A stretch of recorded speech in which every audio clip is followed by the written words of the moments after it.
Le désert a bien failli rayer de la carte le village de Gourga. Mais un homme a pris les choses en main.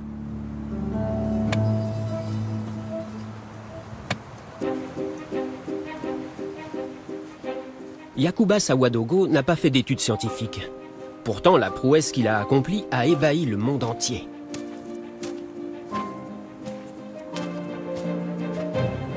Il a arrêté la progression du désert.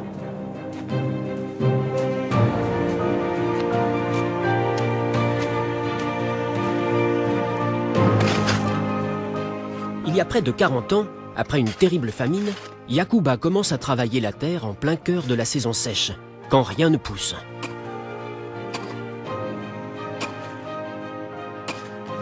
Tout le monde, y compris le chef du village, pense que le jeune homme est devenu fou. Les gens t'ont critiqué. Ils ont dit que ce que tu faisais, ce n'était pas bien, que c'était contre les règles. Ils ont dit que c'était de la folie, que tu étais devenu fou. Ils ont dit que j'allais à l'encontre de la tradition. Ça m'a fait mal d'entendre ça. Le chef de ma propre famille a dit la même chose et tout le monde riait. Moi, je me suis tu. Yacouba s'est dit qu'avant le retour des pluies, il fallait préparer la terre pour qu'elle puisse absorber le plus d'eau possible. Dans la terre dure comme du béton, il creuse de larges trous et les remplit de fumier et de détritus.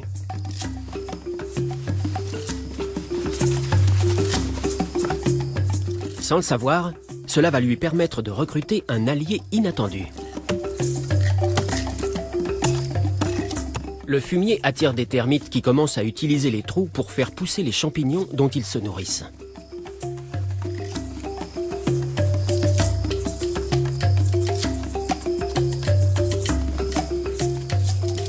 Ils creusent à leur tour dans la terre un réseau de minuscules tunnels qui vont servir les objectifs de Yacouba.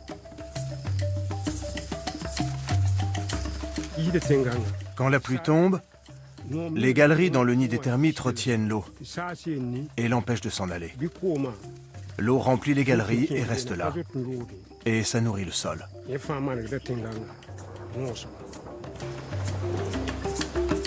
Quand la pluie revient enfin, Yacouba se bat pour conserver la moindre goutte d'eau. Il construit des murets pour retenir l'eau dans ses champs. Et au lieu de ne semer que des plantes potagères, il plante également des arbres. Les habitants continuent à se montrer hostiles et à le considérer comme l'idiot du village. Mais Yacouba persévère, et peu à peu, l'alliance qu'il a réussi à nouer avec les plantes et les animaux sauvages finit par porter ses fruits. En l'espace de 40 ans, les arbres qu'il a plantés ont attiré des oiseaux. Ceux-ci ont apporté avec eux des graines qui ont donné d'autres arbres. Le désert de Yacouba a fini par ressembler à une forêt. Voici mon tout premier arbre.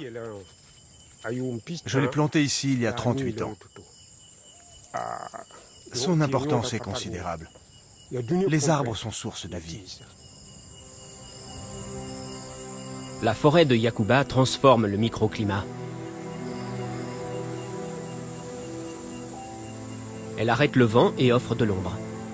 Et plus important encore, elle fait remonter la nappe phréatique en retenant l'eau dans le sol. Non loin, les récoltes de Yacouba sont également abondantes. Il n'est plus l'idiot du village.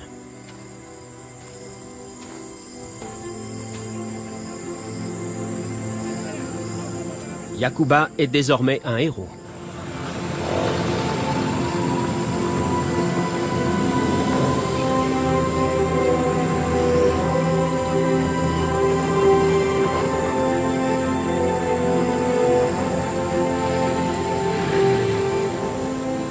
Au moment de récolter le millet, tous les villageois travaillent ensemble.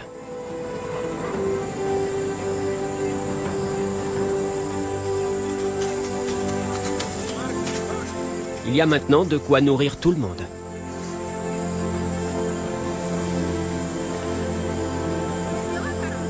Les méthodes de Yacouba se sont avérées si efficaces qu'elles sont aujourd'hui enseignées dans tout le Sahel et elles ont récemment permis au Niger de survivre à la famine.